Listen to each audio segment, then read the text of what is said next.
Então, bom dia a todos que estão aqui, nos prestigiando, acompanhando aí mais um webinário da orientação educacional do SAI. Eu vou me apresentar oficialmente agora, né, aproveitando a gravação iniciou. Eu sou a Marilda, sou orientadora educacional aqui do SAI, Serviço de Apoio ao Estudante, que é um órgão relacionado à pró-reitoria de graduação, e tem como objetivo aí ajudar os alunos em relação à sua permanência na universidade. Em especial, aqui na orientação educacional, nós temos duas frentes de atuação, que são frentes relacionadas aos processos de aprendizagem, ao desenvolvimento de carreira. E para poder atender esses objetivos, nós temos desenvolvido várias atividades. Atividades coletivas, como esta que vocês estão aqui participando, rodas de conversa, oficinas, sempre com o intuito de agregar pessoas com diferentes experiências, com diferentes formações, e compartilhar essas experiências, promovendo reflexões e indicando aí pontos de apoio frente a desafios, dificuldades, né, e mesmo pontos de desenvolvimento que vocês queiram aí pleitear. Então, eu estou representando a equipe da orientação educacional, não estou sozinha aqui, parte da equipe está aqui presente também nos acompanhando. Eu vou pedir para as pessoas, minhas colegas, se apresentarem, para vocês poderem conhecer.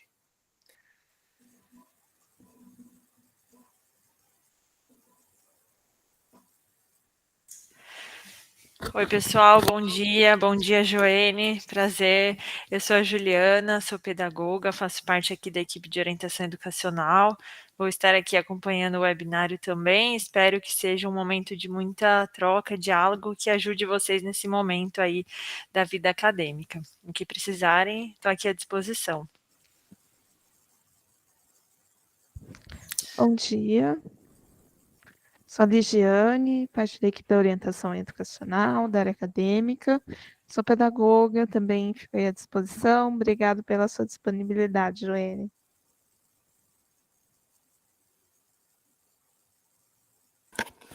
Bom dia, eu sou a Franciele, sou estagiária aqui da orientação educacional e sou estudante da Unicamp também, curso letras aqui. Coloquei algumas informações para vocês aqui no chat, como nossas redes sociais, também vou colocar algumas outras durante a nossa atividade, que são importantes para vocês. Muito obrigada, Joene, pela disponibilidade de estar aqui com a gente hoje, mais essa atividade aqui da orientação educacional. Então, fiquem ligadinhos e espero que seja uma ótima atividade para nós. Muito bem, obrigada, pessoal. Então, só reforçando aqui o convite, no chat nós temos as redes sociais, Facebook, Instagram e Twitter, onde a gente divulga várias atividades das que serão realizadas e mesmo as que já foram para vocês acompanharem. Então, este webinário nós temos aqui a presença da professora Joene, vou apresentá-la mais formalmente para vocês poderem conhecer. Então, reforço aqui o coro nos agradecimentos pela disponibilidade de compartilhar aí o seu conhecimento, as suas pesquisas, as suas experiências, que certamente contribuirão para que a gente possa rever, repensar e poder transitar aí para o período de adaptação à universidade. Douglas, por gentileza, você levantou a mão? Quer falar alguma coisa? Ou foi por engano, não sei.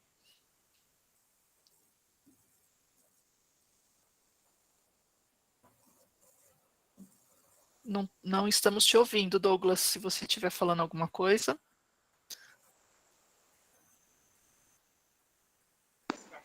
Desculpa, eu apertei errado, eu não sei mexer direito. Ah, tá bom, sem problema, fica tranquilo. Então, continuando aqui, pessoal, a Joene Vieira Santos, ela possui graduação em psicologia pela Universidade Federal do Pará, tem mestrado em psicologia pela Universidade Federal do Pará também e doutorado em psicologia pela Universidade Federal de São Carlos. É professora titular do Centro Universitário Adventista de São Paulo para os cursos de psicologia e educação física. É líder do grupo de pesquisa Bem-Estar no ensino superior, tem experiência docente, psicóloga clínica escolar e pesquisadora. São áreas de atuação, habilidades sociais educativas, habilidades sociais, professora universitária, relação professor-aluno, educação superior e adaptação e permanência do aluno no ensino superior. Então, este webinário vai falar sobre adaptação e permanência no ensino superior, e eu passo a palavra, então, para a professora Joene, e fico aqui à disposição. Joene, se precisar de algum apoio, só me chamar aqui. Tá bom, muito obrigada, Marilda. Se vocês me ouvem bem? Sim? Sim, sim, estamos te ouvindo. Ok. Marilda, só para me organizar, é mais ou menos 1 hora de atividade e depois a gente tem um período de discussão, não é isso? Isso, é isso mesmo. A gente organiza aí um tempo de 50, 60 minutos de fala. O pessoal pode perguntar, pode escrever aqui no chat que a gente vai acompanhando. Nosso teto aí de término é às 11h30. Ok, legal. A minha principal atribuição, eu não contei para a Marilda, mas vou contar para vocês agora. A minha principal atribuição é ser tia do Theo, da Lana e da Chloe. Né? Essa é a coisa mais legal da minha vida. O resto tudo a gente é adereço. Mas é um prazer estar aqui com vocês. Espero contribuir para que vocês consigam vencer os desafios do mundo acadêmico, que eu sei que não são poucos, são muitos, e compartilhar um pouquinho das minhas vivências, das minhas histórias com vocês, para ajudá-los nesse processo. Antes de eu começar a falar, eu queria conhecê-los um pouquinho.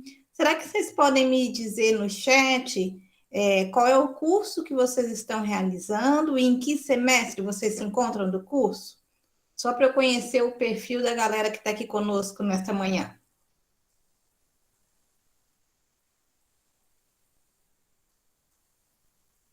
Diga, Karina, pode falar.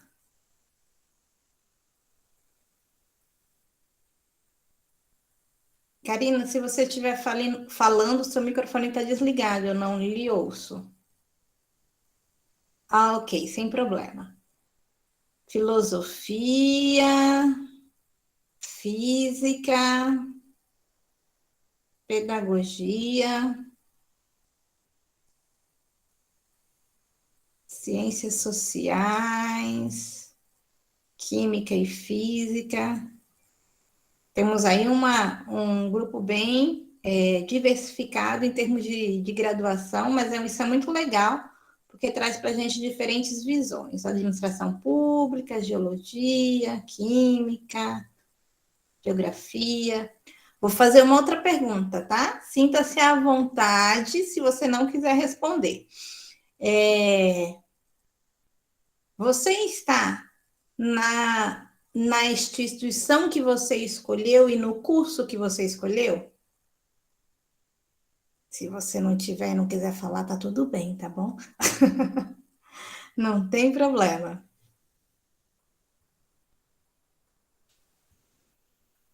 Ok. Legal. Muito bom. E agora, é a última pergunta para a gente partir aí para nosso bate-papo. Quer dizer, ele já começou, né? Mas para partir para as coisas que eu pensei em conversar com vocês. Me resumam em uma palavra quais são as expectativas de vocês para esses anos que se iniciam agora, né? No ingresso, na universidade, o período que vocês vão estar aí cursando, o curso de vocês. Me diga em uma palavra qual é a sua principal expectativa. Agora foi desafio de verdade, hein?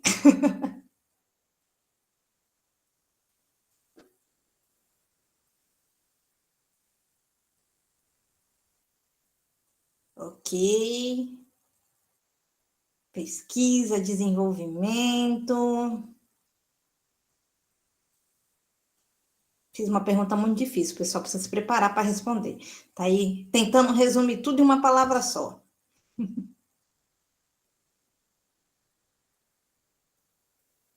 Engraçado, ninguém quer salário, você viu, Marilda? Eu tenho uns amigos aqui que entram na faculdade, eles estão loucos para pensar em dinheiro. Olha, essa palavrinha é importante, eu diria, viu, Joene? Conquistas. Muito legal.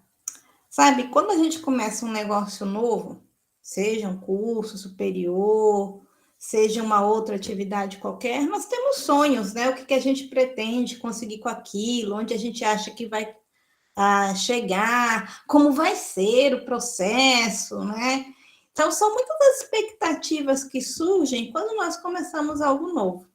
E as nossas expectativas, elas podem impactar sobre a forma como a gente percebe aquilo que a gente vem vivenciando. Né? Por isso que eu perguntei das expectativas de vocês. Eu preparei um PowerPoint com algumas ideias, que aí eu vou ficar colocando e tirando, para a gente ir conversando e avançando naquilo que eu pensei em conversar com vocês esta manhã, tá bom? Deixa eu ver que eu sempre uso o Zoom, só para ver se eu não estou fazendo um negócio errado aqui. Ok. Tenho a impressão que quando eu compartilho a tela com vocês, eu não os vejo mais, mas vocês ainda estão vendo minha tela, não é isso? Isso, Joene, agora apareceu aqui sua apresentação. Você não vê, mas se alguém falar alguma coisa aqui, eu te chamo. Você me avisa, tá bom. Isso, aí você só precisa colocar no modo apresentação. Então, ele já está. Já, então pode ser um delay.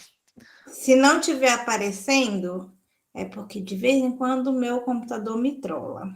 Não está aparecendo, não é? Não.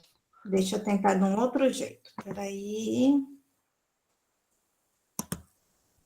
Pronto, agora já... Ops, volta aqui. No Zoom, de vez em quando, ele me trola também. Então, tá tudo certo.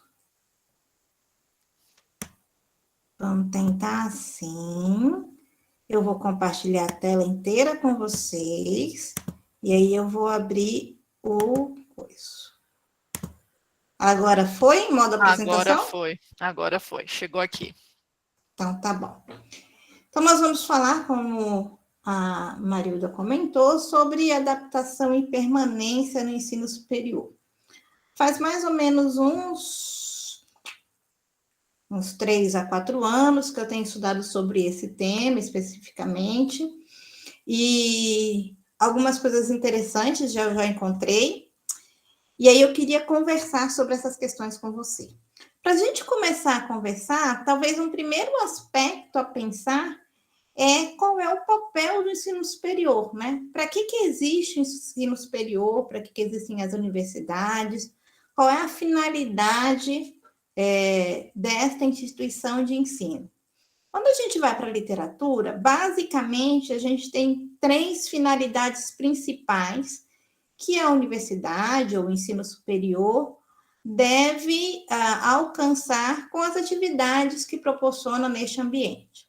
Então, o primeiro aspecto é produzir conhecimento. E alguns de vocês até colocaram nas expectativas de vocês, né, que querem se envolver em pesquisa.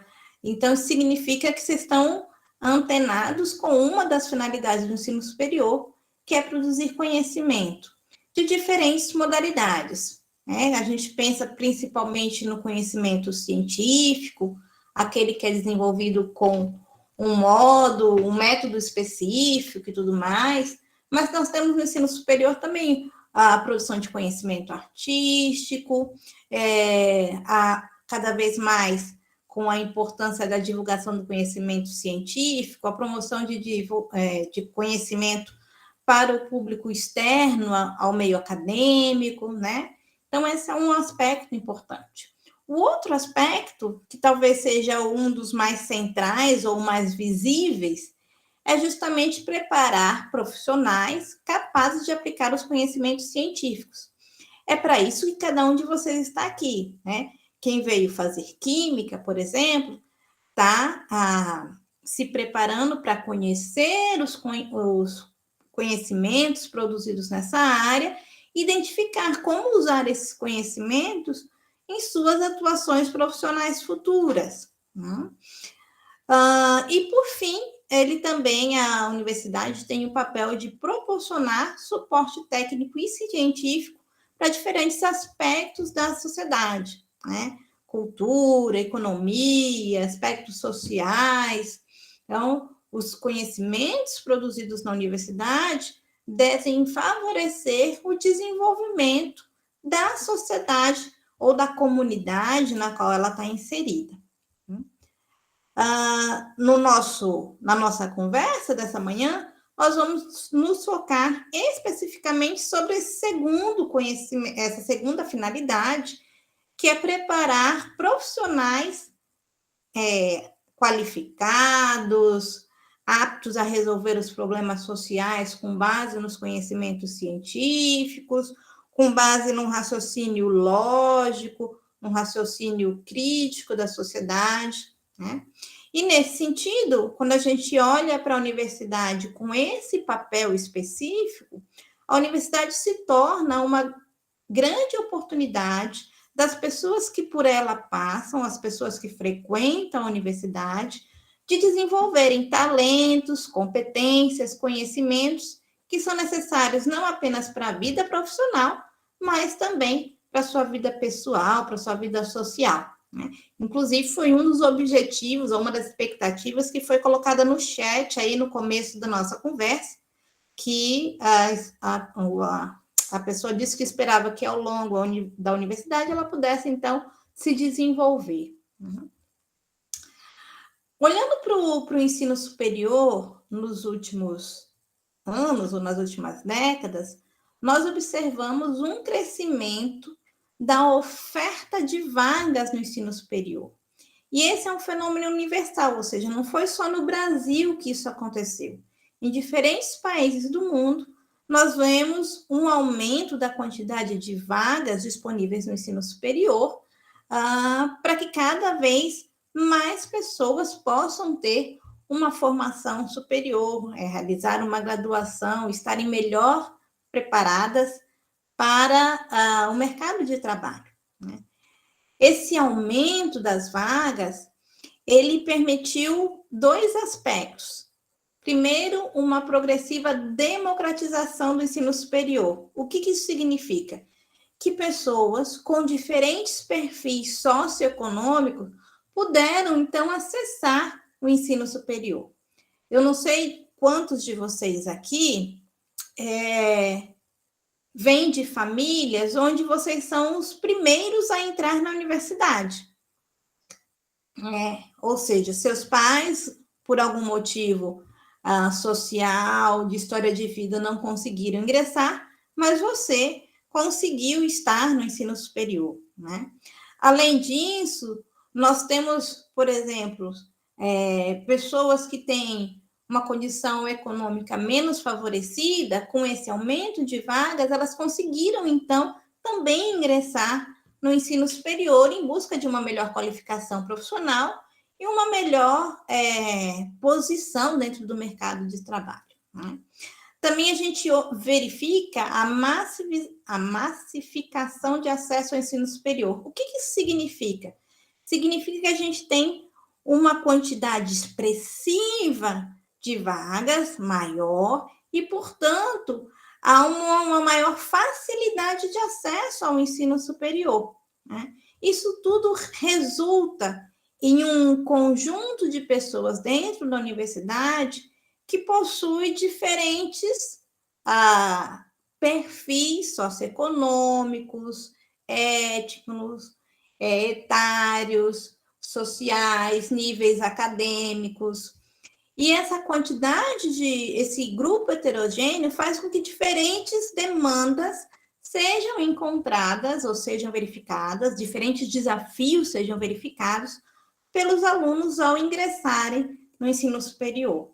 Só para vocês terem uma noção, comparando aí o censo do ensino superior nos últimos 10 anos, nós passamos de aproximadamente 2 milhões de vagas para quase 4 milhões, 3.600 e um pouquinho mais, nos últimos 10 anos. Nós também podemos observar que essa quantidade de aumento, ou o aumento dessas vagas, se deu prioritariamente nas instituições privadas, eu prefiro particulares, e a as instituições públicas, o número de vagas ele também cresceu, mas não na mesma proporção. Tudo isso eu contextualizei para a gente pensar um pouquinho nos nossos percursos dentro do ensino superior, né? Como eu disse, o aumento de vagas fez com que a gente tivesse diferentes perfis dentro do ensino superior. Algumas décadas atrás, quem era o aluno do ensino superior, chamado aluno tradicional? É aquele camarada que vem de um contexto familiar relativamente estável, que tem entre 18 e 24 anos, ou seja, termina o ensino médio e vai direto para a faculdade, que é sustentado pelos pais, então ele pode ter dedicação exclusiva ao ensino superior, né? Mas com o aumento das vagas, os aumentos dos cursos noturnos e tudo mais, a gente vê diferentes perfis hoje presentes no ensino superior. Eu tenho, por exemplo, um estudante trabalhador, aquele camarada que já está no mercado de trabalho e que ele vem para o ensino superior em busca de uma melhor qualificação profissional para poder encontrar melhores oportunidades de inserção, de emprego. Eu tenho os alunos que já fizeram uma graduação no passado e agora, com um pouco mais de idade, voltam para fazer o curso dos seus sonhos, aquele que eles tinham vontade, mas não fizeram no início da vida porque não tiveram condições. Eu tenho os alunos que entram via cotas e, portanto, o seu acesso é facilitado compreendendo que esse grupo foi, de alguma forma, desfavorecido ao longo da história na nossa sociedade. Nós temos os alunos que vêm para a universidade, mas que precisam trabalhar para se sustentar na universidade, senão não são capazes de concluir os seus cursos. Então, a gente tem uma diversidade muito grande de pessoas, né, de alunos dentro do ensino superior, e isso faz com que a trajetória não seja exatamente igual para todos os alunos, né? Nós entramos na faculdade e a nossa expectativa é que entre a entrada e a saída seja mais ou menos uma linha reta, né? Eu vou fazendo, estudando, fazendo as disciplinas, vou passando em cada disciplina e aí vai dar tudo certo, e daqui a, sei lá, seu curso é de 4 anos, daqui a 4 anos eu estarei, então, efetivamente formada e com tudo resolvido, né? Pronta para ingressar no mercado de trabalho, conseguir um bom emprego e conseguir condições para ter uma melhor condição de vida, né?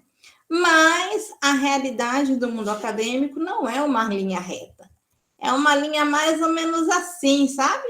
A gente começa impactado, tudo bem, e de repente tem as baixas no meio do caminho, os desafios vão surgindo, às vezes parece que a gente anda em círculos, né? E a gente vive diferentes situações, né, no contexto acadêmico, né? Desde aquele momento idealizado de que eu vou estudar e vai dar certo, até aquele momento que eu falei, onde eu fui amarrar, desculpa a expressão idiomática, onde eu fui amarrar o meu jeguinho, né? Onde eu fui? Por que eu inventei de fazer esse negócio? Será que eu tenho certeza que é isso que eu quero mesmo na minha vida? Será que é por aí que eu preciso seguir? E aí surgem os nossos questionamentos sobre sobre a escolha do curso que nós fizemos, sobre as estratégias que a gente está utilizando, como a vida vai seguir daí para frente, se eu devo caminhar nessa mesma direção. Vocês já passaram nesses momentos que a gente tem vivido nas últimas semanas por um momento desse, assim, que você fala assim, rapaz, será que eu fiz a escolha certa? Né? Olha aí, a Alessandra dizendo que ela e a irmã são as primeiras a ingressarem na universidade. Que legal, parabéns, Alessandra, você já é vitoriosa porque você já entrou, né? Muito legal. Alguém aqui já passou nesses primeiros dias aí de faculdade, de universidade, por um momento assim, ai, será que eu estou no lugar certo? Ou todo mundo ainda está no mar de rosas? Me contem aí. Como é que foram os primeiros dias de aula? Foi tranquilo?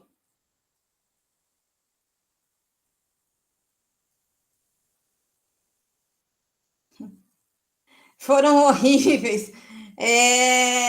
Exatamente, Alessandra. A gente entra com a ideia de que vai ser tudo sucesso, né? A gente vai encontrar um monte de gente legal, que os professores vão ser super acolhedores. Aí começa o primeiro semestre e fala assim: meu pai, onde amarrei meu jeguinho? Exato, exato. Fica tranquila, Ana Beatriz. Há possibilidade para todo mundo. Exato. Adaptação nesses primeiros dias, gente, é terrível. Nesse ano, eu fui chamada para ser coordenadora do curso onde eu dou aulas. E eu sempre eu dava disciplinas no primeiro semestre, mas em função da coordenação, eu tive que diminuir a carga horária de sala de aula para dar conta das atividades de coordenação. E eu gosto de dar aula no primeiro semestre, porque é muito interessante a gente ver o movimento dos alunos. Agora é aquela hora que eu começo a contar os causos. Eu me lembro de uma aluna, nosso curso é recente, a gente ainda não formou a primeira turma de psicologia, e eu me lembro que uma aluna disse assim para mim no final do primeiro semestre: eu não volto nunca mais nesse lugar, eu não preciso disso. Eu já sou aposentada, eu já terminei, já criei meus filhos, eu não vou voltar para esse lugar, porque eu não preciso desse negócio aqui, não. Isso aqui é atordoante. Falei, calma, vai dar certo. O primeiro semestre é o mais difícil, depois as coisas vão se ajustando. Ela foi para casa no semestre, né, nas férias do meio do ano, disposta a trancar o curso. Ela falou: não vou mais continuar nisso. Aí o marido dela falou: meu bem, não era isso que você queria. Vamos devagar, vamos tentar. Não. Hoje ela está no 7º semestre, disse que não, só sai daqui quando terminar. Nem tudo virou flores, mas que ela disse: não, agora só sai daqui quando eu terminar. Né? E às vezes a gente precisa ir ajustando as expectativas, criando estratégias, habilidades, né? Para a gente poder conseguir suportar. Sabem que esse primeiro semestre, dizem, a literatura descreve que é o primeiro mês de aula, é o período mais crítico, que é quando a gente começa a se questionar se a gente fez a escolha certa, que a gente olha e fala assim: rapaz, eu não tenho condição não, esse povo vive num ritmo muito acelerado, eu não vou dar conta de acompanhar esse pessoal, né? Aí a gente conversa com os colegas mais velhos no curso e parece que todo mundo é intelectual e só a gente que não é intelectual, né? Mas fiquem tranquilos, eles também passaram pelas mesmas coisas que vocês. Agora eles estão só vestindo a armadura, mas tá tudo certo, viu? Vocês vão conseguir também. O primeiro semestre é realmente desafiador e eu queria conversar agora com vocês sobre alguns fatores que tornam o primeiro semestre desafiador. Exato, Alessandra, exato. Os desafios. Você concorda comigo, Alessandra, que os desafios vão mudando de tom ao longo do curso? Que no primeiro semestre os desafios são em alguns aspectos específicos. Alguns estudos falam que no começo é o processo de adaptação, entender como é que funciona a universidade, parará. No meio do curso começam as preocupações com estágio. Meu pai, agora eu sou profissional de verdade, como é que eu faço para fazer esse negócio? Eu acho que eu não aprendi nada até aqui. Os alunos, quando vão para o estágio na primeira vez, falam: professora, eu acho que eu não sei nada de psicologia. Eu trabalho com psicologia, né? Eu acho que eu não sei nada de psicologia. Eu pensei que eu tinha entendido alguma coisa, mas agora eu não sei nada. Eu falei: calma, vai dar certo. Aí chega no final do curso, eles começam: professora, eu vou para o mercado de trabalho, né, professora? E se eu não conseguir? E se eu for para casa? Eu falei: calma, você não vai...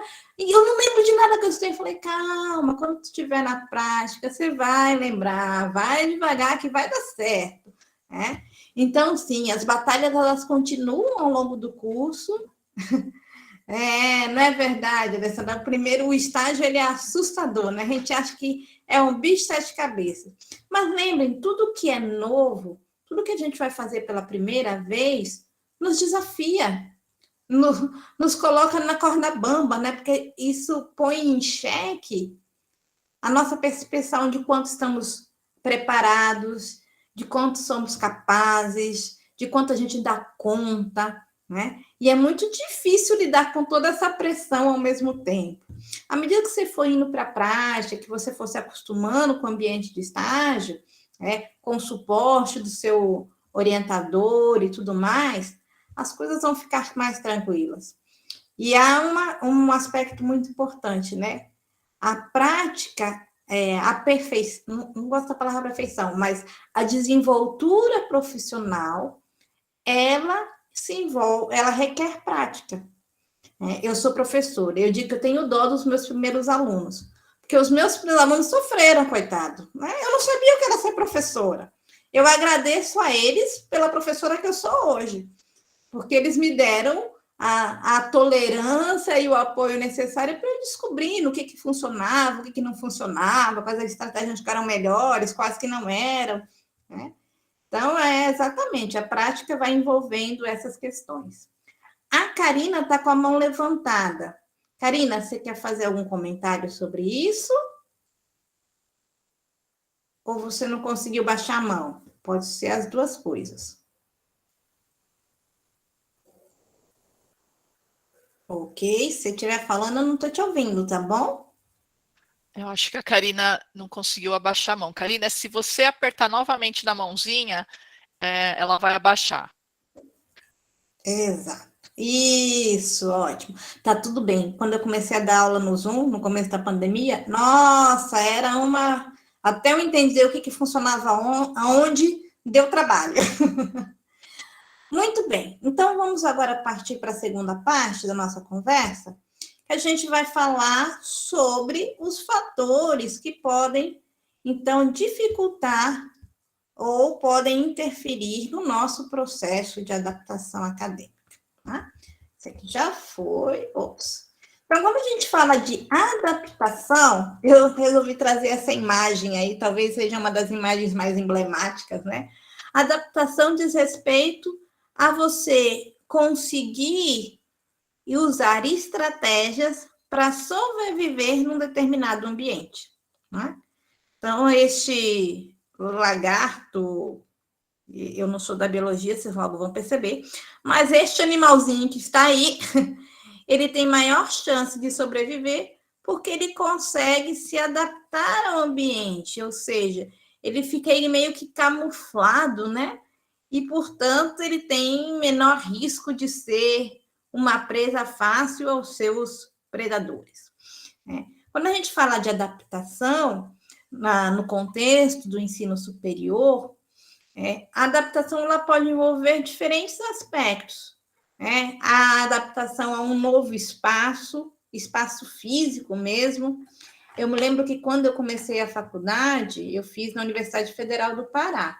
E ela é um campus grande, a Federal é um campus grande, como a Unicamp. E no começo era uma tortura, professores assim, vá à biblioteca e pegue a obra tal. Meu pai, onde é que é a biblioteca? Aí, na época, a biblioteca lá era no sistema que eu mesmo, o próprio aluno vai e pega o livro nas estantes, né? Então, eu chegava lá, e agora, como é que eu acho o livro nesse mundo? Com essa quantidade de estantes que tem aqui, como é que eu vou achar? Vou ter que olhar estante por estante? Aí o pessoal da biblioteca me ensinou, não, você tem que vir aqui no sistema, identificar o código, né? Nossa, tudo era muito difícil no começo, porque eu não sabia como o espaço funcionava, né? Lá o campus é dividido em duas partes, o campus básico e o campus profissional. E essas duas partes, elas são divididas por um riozinho no meio. Aí, às vezes, a gente tinha aula no campus básico. Aí, depois tinha que ir para o campus profissional. E aí, meu pai, como é que eu chego? Onde é que é? Onde é que fica essa sala? Então, a gente tem adaptação ao espaço físico, as nossas relações, que são relações diferentes. Quem saiu do ensino médio e veio direto para a graduação, já deve ter percebido a diferença na forma como o professor do ensino superior atua junto aos seus alunos, quando comparado aos professores de ensino médio. Os amigos, né? Durante o ensino médio, a gente geralmente, ou durante a educação básica, a maioria das pessoas acompanha uma mesma turma ao longo de todos os seus anos de formação. No ensino superior, a gente, além de encontrar pessoas novas, que não são mesmas, às vezes a gente faz disciplinas em salas diferentes, com turmas diferentes. Isso pode ser assim, meio atordoante no começo, né? As responsabilidades são outras. Então, são vários aspectos que necessitam ou demandam de nós adaptação. Um conceito do que seria adaptação acadêmica, eu poderia entender a adaptação acadêmica como esse movimento no qual o estudante se integra ao ensino superior, seja nas questões relacionais, seja nas questões do espaço físico, no contexto das responsabilidades e tarefas, enfim, exigências que ocorrem no ensino superior. E para que esse movimento de integração ocorra, isso vai requerer do estudante recursos cognitivos, ou seja, tem a ver com como eu estudo, as estratégias que eu uso para estudar, tem a ver com como eu processo as informações que vêm do ambiente, do contexto universitário, tem a ver com os nossos recursos sociais, ou seja, a rede de suporte, de apoio que a gente estabelece, e também com os nossos recursos afetivos, né? Como a gente lida com o estresse, como a gente lida com as situações que nos causam ansiedade, ou nos causam tristezas, ou que nos trazem desconforto, né? Então, esse movimento de integração o tempo todo está requerendo, está exigindo de nós o uso desse amplo conjunto de recursos para melhor adaptação ou encontrar a melhor forma de sobreviver dentro do contexto universitário. Né? Alguns fatores, quando a gente olha para a literatura, existem muitos fatores que podem favorecer ou dificultar a adaptação acadêmica. Eu vou passar aqui um grande conjunto de fatores, comentando um pouquinho cada um deles. Em seguida, a gente vai conversar sobre quais são os fatores que têm mais afetado vocês, ou que vocês têm dúvidas, enfim. E aí eu termino a minha fala trazendo algumas estratégias que a gente pode utilizar para melhorar esse processo de adaptação e melhorar ou nos ajudar a vencer os desafios envolvidos na adaptação acadêmica, tá? Então, o primeiro é um fator que fala sobre o quanto o curso e a instituição na qual eu estou, de fato, são aqueles que eu escolhi, né? Quando nós nos encontramos num curso que é o que nós, de fato, queremos realizar, com o qual a gente se identifica, ou na instituição que a gente deseja estudar, isso torna o processo de adaptação mais... não é que a adaptação se torna mais fácil, mas o aluno se torna mais perseverante, porque ele fala assim, não, tá difícil, mas eu escolhi estar aqui, eu conheço pessoas que passaram por aqui e que conseguiram ter uma boa colocação profissional, uma boa qualificação profissional. Esse é o lugar que eu gostaria, eu me sinto pertencente a esse espaço e, portanto, isso favorece a adaptação. Um outro aspecto tem a ver com o nosso background, ou um termo mais popular, o nosso contexto familiar, né? Quando o aluno tem pessoas na família que já fizeram um curso superior, principalmente quando a mãe já fez um curso superior, essa é uma variável de proteção aos desafios acadêmicos, porque, de certa forma, ele pode compartilhar com a família as suas angústias, as suas dificuldades, e ainda que eles não tenham feito o mesmo curso, ou realizado o estudo na mesma instituição superior, esses familiares conhecem o ambiente acadêmico, os desafios existentes e podem oferecer estratégias ou mesmo apoio diante dessa situação. Alguns estudos também mostram que, por exemplo, quando os pais vêm de uma condição econômica ou acadêmica não tão favorável, mas que entendem e compreendem a importância dos estudos como uma forma de ter melhores oportunidades na vida, eles também tendem a oferecer suporte aos filhos para que eles permaneçam ou enfrentem os desafios, sobrevivam aos desafios e consigam alcançar a meta de ter a sua formação concluída e então poderem ter melhores opções ou oportunidades no mercado de trabalho. As expectativas irrealistas ou as expectativas elevadas, elas podem ser um fator que aumenta os desafios. Porque quando a gente tem expectativas que não são cumpridas, que não são atingidas, elas podem causar em nós frustração e uma menor resistência ou tolerância a enfrentar os desafios, né? Uma expectativa irrealista seria: todos os professores na universidade serão legais, estão preocupados com a minha formação acadêmica. Eu sou professora, então eu posso dizer isso com assim, uma certa propriedade, né? Eu convivo com professores e, infelizmente, nem todos estão com todo esse entusiasmo em relação aos alunos, né? E, às vezes, a gente precisa reduzir, ou, se não, uma outra expectativa elevada. Eu vou conseguir uma bolsa de pesquisa logo no primeiro semestre. Acho que talvez não. Isso não significa que você não consiga uma bolsa de pesquisa mais à frente. Então, ter expectativas mais realistas nos ajudam a diminuir o nível de frustração e a percepção que a gente tem diante dos desafios e conseguir sobreviver a eles ou às frustrações de maneira mais fácil, né?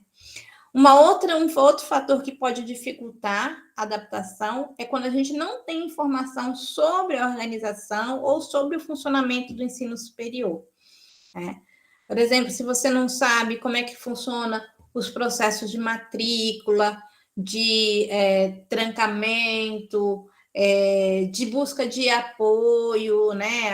As oportunidades de assistência estudantil que existem na instituição, isso pode dificultar o seu acesso a fontes que podem te ajudar a lidar melhor com os desafios da instituição.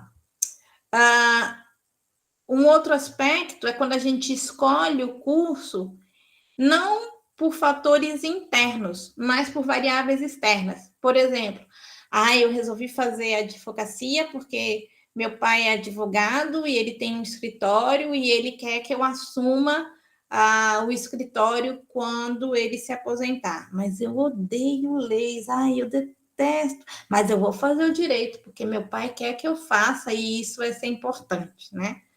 Ou minha mãe disse que médico ganha bem, então eu vou lá fazer medicina. Eu não suporto sangue, mas eu vou sobreviver a isso porque eu preciso ter dinheiro para fazer a minha família ter melhores condições de vida. A escolha por variáveis externas podem nos tornar mais sensíveis aos desafios e o processo pode se tornar mais difícil, porque a nossa motivação para estar ali não tem a ver com coisas que são intrinsecamente importantes para nós, não fazem sentido na nossa forma de ver o mundo, nos nossos sonhos.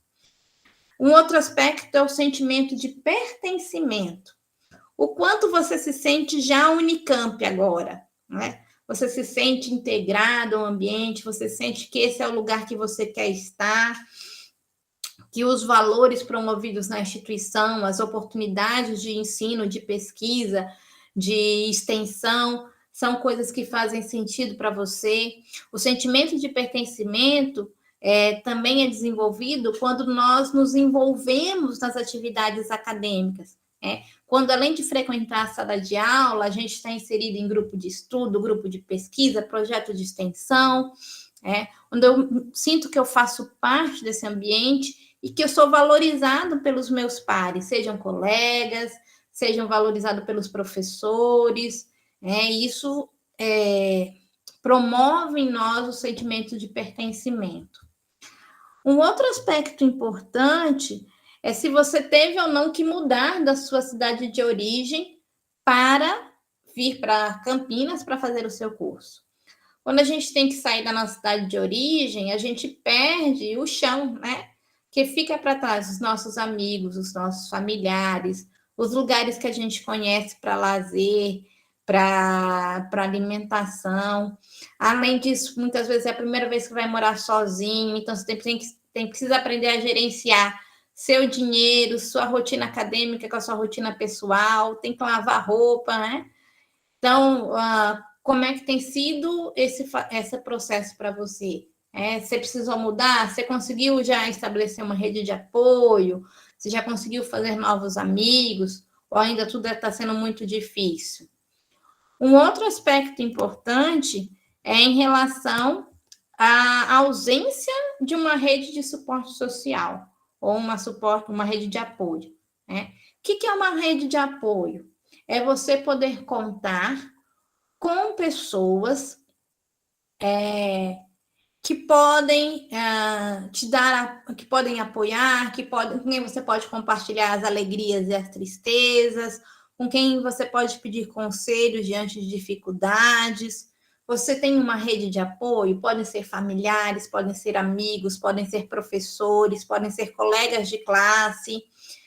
Quando a gente não tem essa rede de apoio, é mais difícil vencer os desafios, isso impacta sobre a nossa permanência no ensino superior. Um outro aspecto importante é o quanto você é independente, o quanto você desenvolveu estratégias para lidar com as dificuldades, para buscar solução dos problemas, ou você precisa que alguém sempre te diga o que fazer para resolver as suas dificuldades. A gestão do tempo e das atividades pode ser um outro fator. Pessoas que não conseguem administrar as atividades acadêmicas, as atividades pessoais, as diferentes solicitações, podem ter maior dificuldade também. A diversidade de colegas, isso é uma coisa interessante, né? Porque quando a gente entra na universidade, a gente encontra uma massa bastante heterogênea, ou seja, pessoas que têm valores diferentes dos nossos, que têm estilo de vida diferente dos nossos, que têm crenças, que têm ideias, que têm opção sexual, que têm sonhos diferentes dos nossos. E nem sempre é fácil lidar com pessoas que são diferentes da gente, né? Às vezes a gente tem que fazer trabalhos em equipes com pessoas que têm pensamentos muito diferentes ou formas de trabalhar diferente dos nossos. Quanto de habilidades sociais você desenvolveu para lidar com essa diversidade de pessoas, né? Às vezes a falta de informação de serviços de apoio institucional, que nesse caso nenhum de vocês aqui tem esse problema, porque estão aqui inseridos nas atividades do SAI, acompanhando aí o trabalho desenvolvido pelo serviço de apoio aos estudantes, que não são só os webinars, como a professora Marilda falou no começo, mas existem várias atividades que são desenvolvidas para oferecer suporte. Não hesite em pedir ajuda se você precisar. Tem os déficits de habilidades acadêmicas, às vezes a gente chega na universidade e descobre que a gente não sabe ler do jeito que tinha que ler, ou a gente descobre que tem dificuldade de compreensão, ou dificuldade na organização das informações de forma que facilitem o processo de aprendizagem. Às vezes a gente descobre que não tem estratégias de aprendizagem de estudo adequadas, ou que nossos professores têm uma relação distante conosco, apresentam feedbacks inadequados e a gente não sabe bem o que fazer, como fazer, por onde ir, né? Então, esse é um conjunto de fatores que podem impactar ou que podem ser desafios no nosso processo de adaptação acadêmica. Me contem aqui no chat quais são os desafios ou qual desses fatores você já se deparou com eles, né? Ou eles já deram assim uma pontinha, falou, nossa, isso aí realmente tem sido uma dificuldade para mim. Contem aqui para mim, para eu poder, para a gente poder conversar um pouquinho, antes da gente falar sobre estratégias para lidar com isso. A Alessandra está falando das lacunas. Olha aí a Ana Beatriz dizendo que tem interesse em participar de bolsa de iniciação científica, mas não sabe se já está apta para isso. Quem mais, gente? Alguém tem outras dificuldades? No ensino... Exato, Bruno. No ensino médio, o estudo é muito mais sistematizado, não é verdade? A gente chega lá, tem um livro acadêmico que a gente acompanha durante todo o semestre. Aqui o professor pede um monte de material diferente. Gerenciar o tempo é de verdade, Pedro, uma dificuldade. Eu estou até preparando um curso curto para os meus alunos de gestão de tempo, porque no primeiro semestre essa é uma dificuldade recorrente. Professora, quanta coisa para ler, para estudar, para fazer, como é que eu dou conta? Eu trabalho, eu tenho família, e agora? Para onde eu vou? Né? Os textos acadêmicos têm... Eu costumo dizer que os textos acadêmicos têm a linguagem academic 6, né? Eles falam uns termos assim que a gente fica perdido no começo. Meu pai, o que isso significa? Aí tu vai para o dicionário, nem sempre nem sempre tem um termo técnico no dicionário, aí tu fica assim, e se eu perguntar, o professor vai achar que eu sou burro, né? Mas eu não tenho a mínima ideia do que isso significa. Aí tu pergunta para o colega do lado, ele fala, eu também não sei, mas não conta nada para ninguém, não. E aí, quando o professor ainda é um pouco mais assim, fechado, né? Você um colega faz uma pergunta, ele dá uma cortada, você fala, pronto, lascou, agora eu não vou saber nunca mais o que isso significa. Né?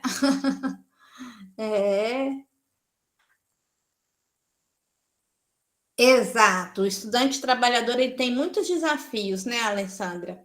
O curso no qual eu dou aula e que eu coordeno, ele é um curso noturno. Então, a maioria dos nossos alunos são alunos estudantes trabalhadores, que tem o desafio...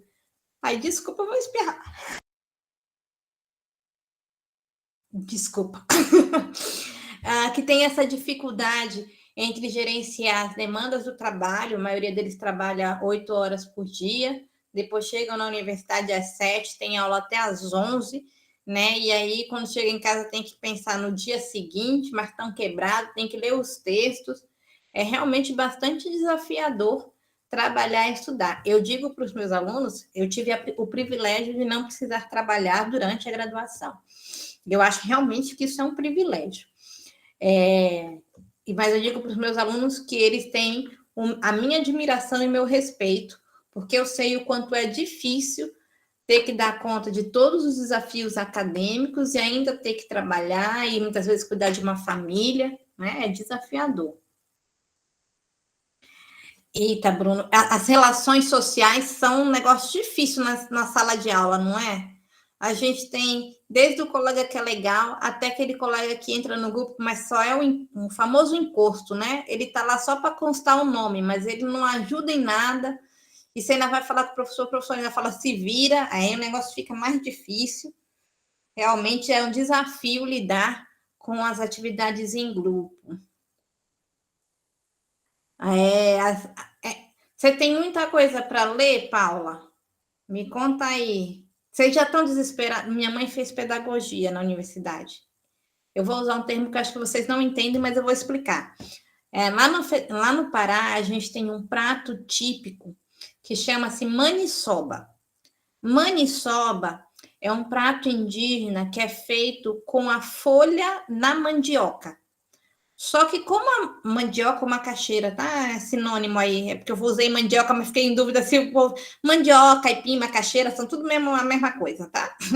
Só que essas folhas, elas in natura, elas são venenosas, elas têm um veneno. Então, para poder comer, você tem que cozinhar ela por muito tempo e ela fica com uma aparência meio feia. Mas a maniçoba é feita de folhas. E aí a minha mãe dizia que o curso de pedagogia dela era o curso de maniçoba, porque era tanto papel que eles tiravam xerox, tanta folha que tinha para ler, tanto texto para ler, que era o famoso maniçoba. Ai, meu pai, como é que eu dou conta com tudo isso, né? Exato, a agenda fica apertada, muita coisa para ler, às vezes muitos textos técnicos, né? O que a gente pode fazer? Como é que a gente pode fazer para enfrentar todos esses desafios? Vejam que são questões reais, né? Todos vocês estão relatando aspectos que vocês encontram na vida de vocês, no cotidiano acadêmico, que são desafios a serem lidados. Eu vou trazer agora para a gente concluir 4 estratégias importantes. Depois eu vou contar uma estratégia que eu vou falar bem baixinho, que é para os professores não ouvir, mas eu digo isso para os meus alunos, então eu vou dizer para vocês também. E aí a gente pode finalizar essa parte a gente pensando junto em coisas que nós podemos fazer para vencer ou superar esses desafios que a gente encontra aí no processo de adaptação, tá? Algumas respostas, elas não são prontas, porque cada um tem a sua realidade e precisa descobrir qual é a melhor estratégia que funciona para si, né? Eu posso dizer para você, por exemplo, faça X, mas isso não dá na minha vida atual. Então, a gente vai pensar, fazer aqui um brainstorm, né? Pensar em diferentes possibilidades, para que você tenha algumas estratégias que você possa utilizar e adaptar para a tua realidade, tá bom? Então, deixa eu compartilhar de novo aqui. Esse último é só um slide com algumas questões. Então, algumas estratégias. A primeira coisa que eu trouxe aqui, que é algo que é bem descrito, bem pontuado na literatura, é você ter uma rede de apoio. Tá? Essa rede de apoio pode ser formada por pessoas de diferentes, eu vou colocar entre aspas, classes, tá? Então, ela pode envolver familiares que são empáticos, que lhe ouvem, com quem você vai, às vezes ele não precisa nem te dar uma resposta, mas alguém pode você bater um papo e dizer, ai, tá difícil a vida, né? Porque às vezes só falar já ajuda a gente a organizar a cabeça. Então, ter uma rede de apoio que pode ser formada por familiares, por professores que você percebe que são mais acessíveis, que dão abertura ao diálogo, que se preocupam com o bem-estar e a formação dos seus alunos. Você pode ter amigos e colegas, às vezes é legal conversar com colegas de curso que já passaram pelo primeiro semestre e ver quais foram as estratégias que eles utilizaram para vencer o desafio da disciplina X, Y, Z, como é que eles deram com a quantidade de atividades do professor A, B ou C, enfim, isso pode ajudar. Você pode ter na sua rede de suporte social amigos de fora do contexto universitário, porque às vezes a gente precisa só relaxar, a gente não quer falar dos trabalhos da faculdade que tem que fazer, enfim, a gente precisa às vezes só um momento de esparecer, né, de pensar em outras coisas. Vocês também podem acionar o suporte de apoio aos estudantes, né? A Marilda e a sua equipe estão aí disponíveis para auxiliá-los, para oferecer estratégias, para dar suporte, para fazer os encaminhamentos necessários. Então, é importante a gente ter uma rede de suporte social estabelecida, né? Para a gente trocar as alegrias e as tristezas, e, enfim, encontrando força para caminhar nessa jornada que chama graduação. Uma outra possibilidade, junto com a rede de suporte, é ter esse espaço de diálogo, né? Com quem conversar, com quem compartilhar, com quem simplesmente bater papo furado, como diz o outro, para a gente ter espaço. Um outro aspecto importante diz respeito ao nosso estilo de vida. E existem estudos que mostram, por exemplo, que o exercício físico ele é fundamental para auxiliar no processo de consolidação das nossas memórias. Uma boa noite de sono, às vezes a gente fala, mas se eu não virar na véspera da prova, eu não consigo. Essa não é uma boa estratégia, já dizem os estudos científicos.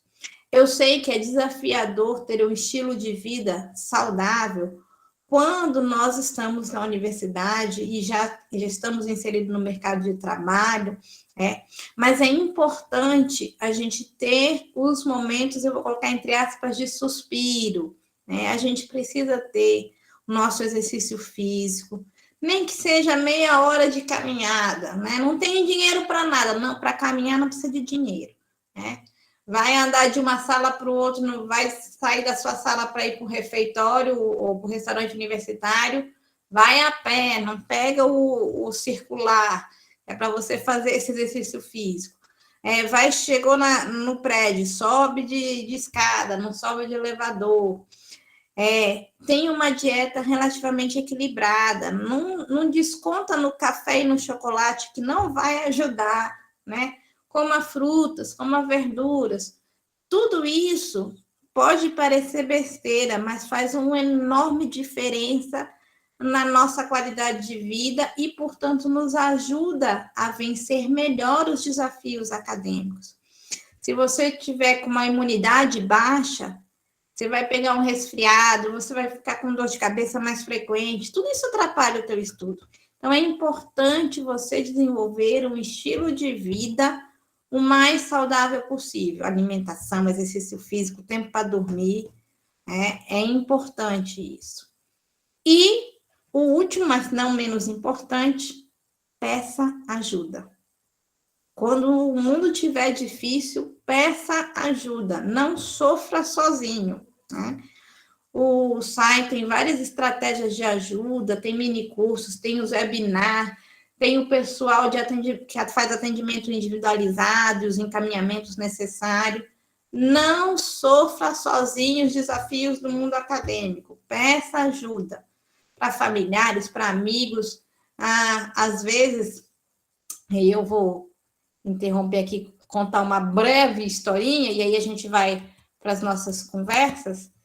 Eu me lembro que eu fiz um trabalho uma vez, eu já não estava no primeiro semestre, não, eu já estava mais lá na frente. E eu até que era uma aluna esforçadinha, sabe? Eu não era uma aluna relaxada. Mas o professor pediu um trabalho, eu me lembro até hoje o tema, era sobre julgamento moral. E pediu um trabalho em equipe. E, gente, eu lia o texto, eu li, aí eu falei, eu não entendo esse negócio, isso não cabe na minha cabeça, eu não entendo esse negócio de julgamento moral. E eu me lembro que as minhas colegas na época falaram, não, Joane, fique em paz. A gente vai fazer aqui, a gente conversa sobre isso, a gente prepara e vai dar certo. E para mim aquilo foi muito importante, porque realmente eu era estudiosa, eu fazia as atividades e tal, mas aquele conteúdo específico eu não estava dando conta de entender. E com a ajuda das colegas e tudo mais, eu consegui apresentar o trabalho e pronto, e fez. Em outros momentos fui eu que dei suporte. Então, pedir ajuda quando as coisas não vão bem, nos diferentes âmbitos da vida, né? Às vezes são as nossas emoções que ficam meio, e agora por onde eu... Às vezes a gente precisa de ajuda, compartilhar as alegrias, as tristezas, né? Isso aí, Juliana, é um dia de cada vez, né? Por quê? Porque é só assim que a gente vai chegar. Às vezes a gente olha para o diploma, né, e fala, nossa, quanta coisa precisa para chegar lá. E se a gente fica paralisado com tudo que precisa, a gente não consegue fazer o do hoje. Então, um desafio de cada vez. O que eu tenho que entregar na próxima semana? Isso. O que eu dou conta de fazer sozinho? Isso. Isso aqui eu não tenho nem por onde começar. Para quem que eu posso pedir ajuda? Um outro colega mais experiente, um colega que está dominando melhor aquela disciplina, o professor acessível, eu posso ir lá e perguntar para ele, ele vai me responder. Enfim, o que eu posso fazer, né? E, pouquinho a pouquinho, a gente vai vivenciando esse processo. Daqui a pouco você está no meio do curso, olha para trás e fala, sério? Sério que eu venci todo esse negócio aí? Menina, achei que não ia passar do primeiro mês de aula, eu já estou aqui na metade do curso. Uhul! Né? Às vezes a gente precisa de um pouco de autocompaixão também, né? Porque às vezes a gente fala assim, não, eu tenho que ser melhor. Não, você não tem que ser melhor. Tem que dar conta. Vou dar a dica que eu falo para os meus alunos, que eu vou até falar baixinho agora. Você não precisa dar conta de tudo, tá bom? Não precisa. Uma vez, minha orientadora de estágio, minha supervisora, eu tinha muita dificuldade de falar, gente, vocês não têm noção. Minha cliente vinha na clínica, né, eu estava fazendo estágio clínico de psicologia, ela falava um monte de coisa, eu sabia o que eu tinha que dizer para ela, mas eu não conseguia falar, eu ficava travada assim. Aí eu vinha para a supervisora, a professora falava, você tem que falar, Joane, você tem que falar, você não pode... Eu não consigo. Aí ela me deu a pérola, que eu vou compartilhar com vocês agora. Esse Joy, não precisa ser perfeito para ser bom. Não precisa ser perfeito para ser bom. Ai, mas eu tirei 6. Deu para passar? Uhul! Vitória! Tá tudo certo. Ah, meu currículo vai ficar manchado. Vai nada, menina. Vai nada. Na hora que tu for para o mercado de trabalho, ninguém vai olhar teu histórico escolar. Fique em paz. Né? Às vezes é necessário baixar a régua? É necessário. É necessário. Você tá lá, ó, cheia de coisa para fazer, 20 trabalhos para entregar, você entregou um trabalho meia boca, mas entregou? Deu para tirar nota? Vai em paz. Vai em paz. Foca naquilo que você gosta mais. Quando você tem um negócio que é muito difícil, pega e faz de uma vez, entendeu? Não fica assim, vou deixar para amanhã, vou deixar... Não deixa para amanhã. Vai lá. É ruim. Vou sentar e vou tomar que nem remédio amargo. Faço de uma vez e me livro dele. Né? E aí a gente vai criando estratégias daquilo que vai funcionando. Né? Exato, Bruno. Não dá para achar que você vem pronto. Não vai. Tem coisa que vai ter desafio no meio do caminho, é verdade. Você não vai saber tudo, não vai. Vai precisar de pedir ajuda, vai. Se a gente fica paralisado com aquilo que a gente não sabe, a gente não dá conta de fazer aquilo que a gente sabe. Então, é exatamente isso. O que eu já dou conta de fazer? Isso eu não consigo. Isso aqui eu não tenho por onde ir. Então, vamos perguntar para os colegas, vamos perguntar para o professor, vamos perguntar para a gente que já passou por aqui. Vamos descobrir como é que o povo faz para sobreviver a essa disciplina aqui. Quais foram as estratégias que você usou para aquele professor? Desculpa aí os colegas professor, que eu espero que não assistam isso. Aquele professor maluco que pede uns negócios fora da casinha, não sei nem por onde vai. Quem já passou por essa disciplina, o que a gente faz? Não é não? E é esse o esquema, gente. A gente descobrindo aquilo que funciona melhor. Me contem aí, o que vocês já fizeram para sobreviver nesses primeiros meses de aula? Que deu certo. Vamos compartilhar as alegrias agora, porque já basta compartilhar as tristezas. Me diz aí, o que vocês já fizeram? Quem já está mais tempo no curso, ou quem já passou aí por esse primeiro mês de aula, o que vocês já fizeram que deu certo para sobreviver? Me contem. Quero saber as estratégias que vocês já utilizaram. Alguém já foi dormir e falou assim, vou dormir e amanhã vou ver se melhora e funcionou? Deu certo? Contem aí para mim o que vocês já fizeram.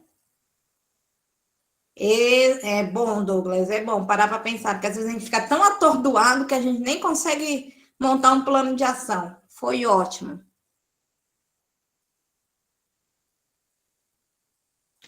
Legal, Ana Beatriz, olha, tá dizendo, que tem que entregar, eu faço logo, entrego, e as leituras eu vou fazendo conforme vai dando.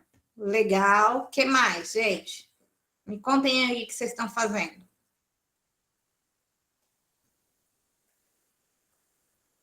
Alguém já dormiu mais cedo para acordar de madrugada? Porque tem gente que funciona melhor de madrugada, né? Minha mãe, como ela tinha... Minha mãe, quando fez faculdade, nós, os filhos, já éramos todos grandinhos, assim. E ela trabalhava. Então, o que ela fazia? Ela chegava em casa tarde, lá pelas 9 horas, aí ela deitava e dormia. E aí acordava 4 horas da manhã ou 5 horas da manhã, que ela dizia que era o horário que ela funcionava melhor, porque não tinha criança perturbando. E aí fazia isso. Aí levantava de madrugada e aí ela fazia as atividades que tinha que fazer, porque era a hora que ela funcionava melhor. A Jaqueline também faz aí de madrugada. O que mais, gente? Estratégias. É verdade, sossego é tudo, né, para fazer. Tem umas coisas que exigem concentração, que é melhor que o ambiente esteja tranquilo. O que mais, gente, que vocês já fizeram que tá ajudando? Muito bom, Bruno. Bom humor é importantíssimo, né? Porque se a gente não leva com bom humor as dificuldades, aí o negócio torna-se mais pesado, né? Rir da própria desgraça é uma habilidade importante, gente. Saber rir da própria desgraça é importante. Porque aí você fala assim, rapaz, mas como eu fiz isso? E aí o processo se torna mais suave. Excelente ideia, Maria Paula. Pergunta tudo mesmo. Não tem importância os colegas acharem que tu é chato. É melhor tu tirar as dúvidas do que levar as dúvidas para casa. Pergunta mesmo. Muito legal, Alessandra. Não ter vergonha é importantíssimo, né? Expor as nossas fraquezas para poder buscar ajuda. Muito legal.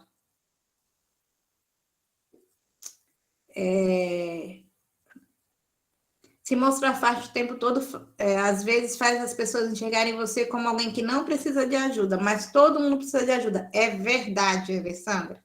E ninguém é forte em tudo, né? Todo mundo tem os seus pontos fracos, aquelas coisas que não dá conta de fazer sozinho, que precisa de ajuda. Muito bem. Ah, legal. Os PADs são os monitores, né, Marilda?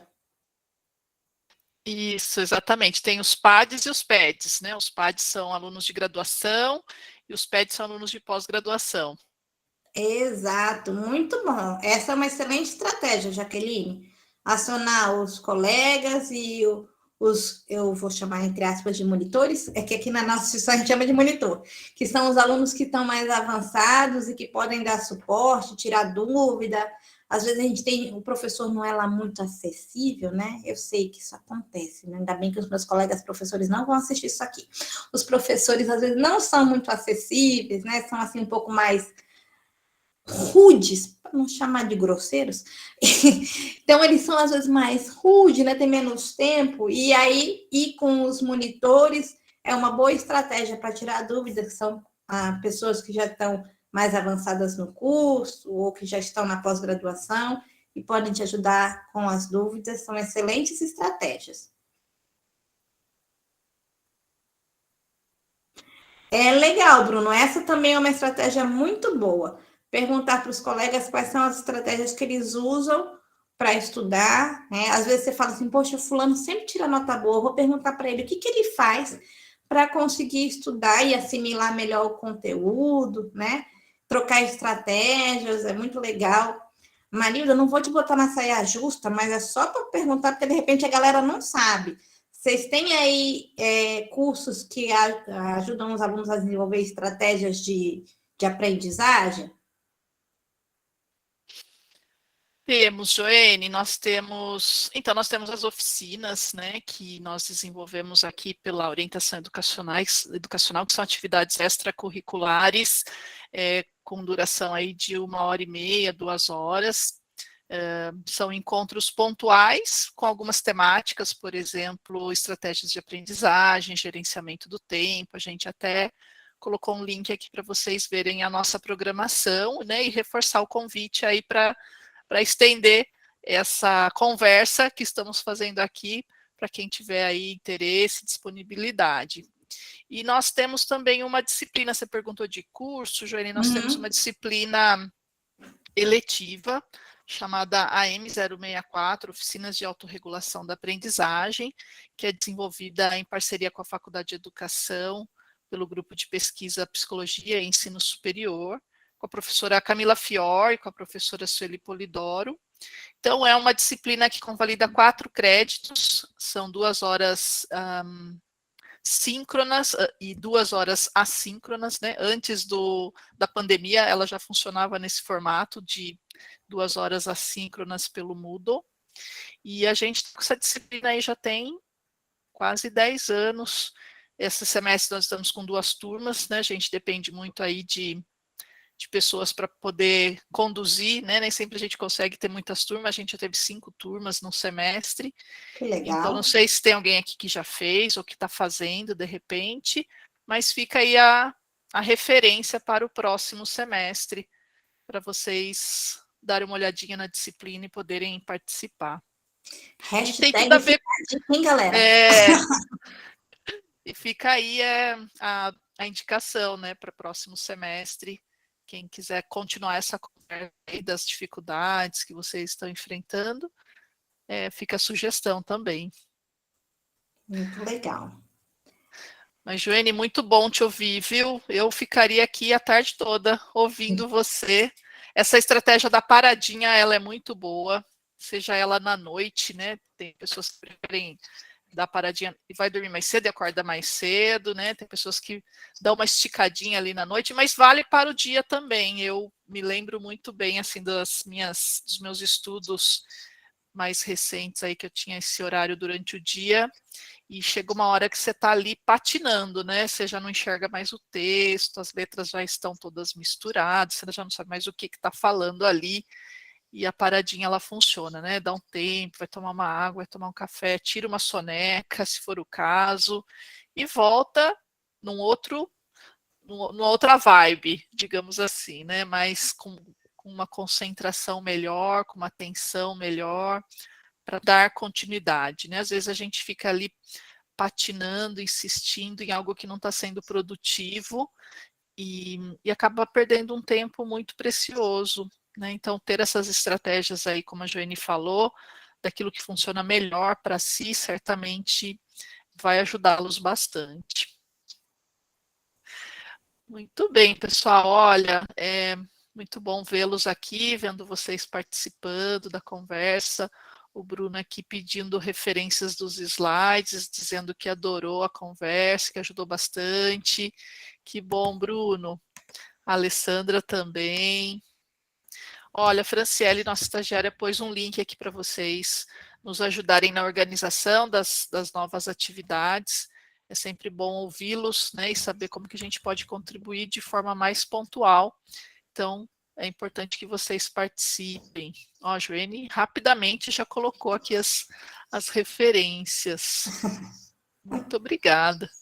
Olha, Ana Beatriz dizendo aqui que adorou também, muito bom. A Jaqueline também agradecendo pelo encontro, os temas abordados. Maria Paula também agradecendo. Pessoal, então, olha, vocês receberão um certificado de participação aqui do webinário. A gente só pede aí pelo menos uma semaninha para a gente poder processar todas as informações, e aí vocês já conseguem ter acesso aí ao certificado pelo próprio sistema que vocês fizeram a inscrição. Maria Paula aqui agradecendo, Douglas também. O Cauê foi muito bom para dar uma luz no fim do túnel. Sempre tem uma luz, Cauê. E não é Acredite. um trem vindo na sua direção, tá bom? É a luz do saída do túnel mesmo. Que ótimo. Muito bem, pessoal. Alguém mais gostaria de comentar, perguntar?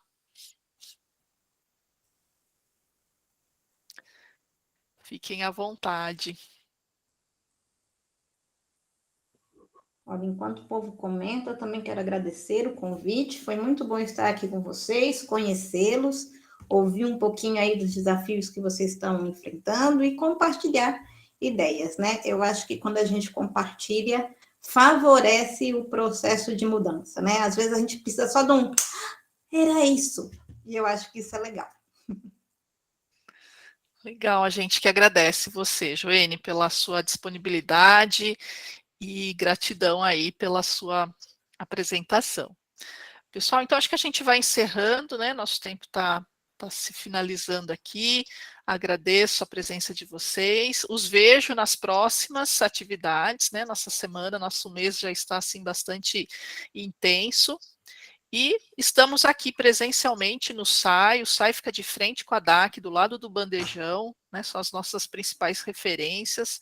Certamente para quem já veio almoçar aqui no bandejão, esteve de frente com o nosso prédio, né? Se de repente bater ali na janelinha, é capaz de me encontrar ou encontrar a Juliana, né? Ou a Franciele. Então, mandem notícias, escrevam para nós estamos aqui à disposição. Joene, prazer em revê-la. Espero revê-la pessoalmente em breve, em algum evento, né? Ou aqui mesmo na Unicamp. E sim, será um ficamos aqui à prazer. disposição também para continuar a conversa. Combinado. Gente, um bom restante de dia para vocês. Tchauzinho, pessoal.